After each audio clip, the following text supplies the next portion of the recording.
Hi, I'm Heather Castillow, one of instructional coaches, and I'm here to help you use your magnetic ABC kit and phonological awareness kit to help your students.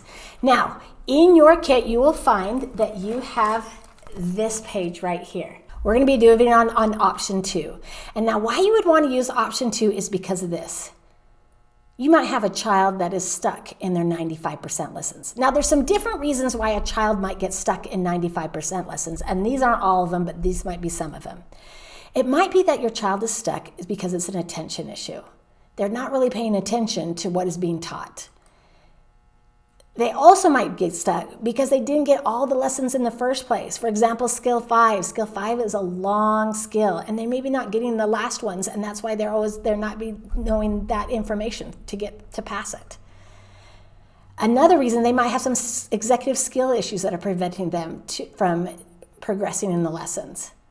Another issue they might be stuck is they have lower cognitive abilities, and it might take more repetitions that they might need. But another reason they might be getting stuck is phonological awareness.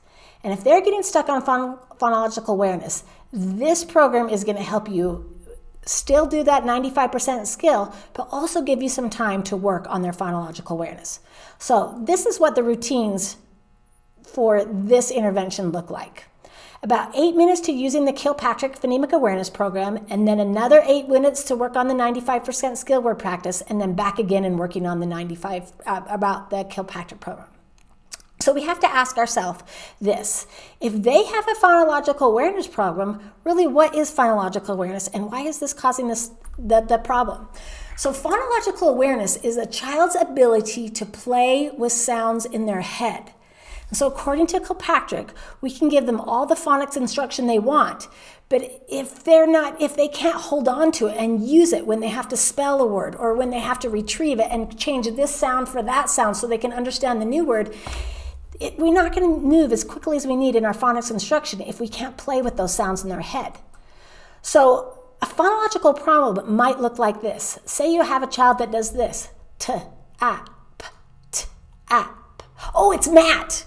You're like, no. You can tell that they're having problems playing with the head. Another problem might be that you've taught the phonics rule. They can say the phonics rule. They've had quite a few repetitions, but still you see in their spelling, it's just getting completely all mixed up, and it doesn't even making sense. So if they're making mistakes, I should say, in problems that they know the rule, they know the phonics rule, but they can't apply it, or having problems in applying it, especially like in spelling, they might have a phonological awareness problem. So the first thing you're going to do is you're going to use Kilpatrick's reading success. Now there's 2 ways you can test on that, and in a different video, we're going to be talking about that. In this one, let's talk about what the 95% skill word practice is, and let's talk about what that looks like. It's going to look like the same as it does in the blending routine that you have for an option 1, but it's going to be a little different. Instead of just practicing blending words, unless they're in skill 2 and 3, then they would be blending words. They're going to be practicing words that are going to go exactly with whatever skill they are. So say that they're in skill 5, a CVCE word.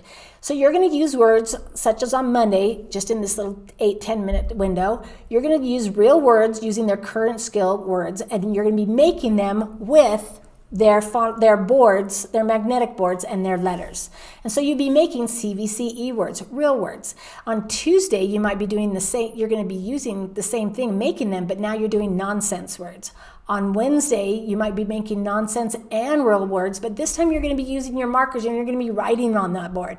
And then Thursday, you can do word chains. And maybe at the first week, you're doing ones with the vowel of A, and maybe the next one's the vowel of I or the vowel of O.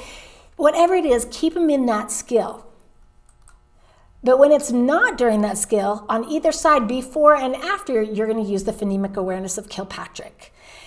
Kilpatrick suggests doing this 3 times a day. We don't quite have enough time to do it 3 times a day, but we do it twice a day. If there's another time during the day that they can, or you can get their parents to do, that would work too.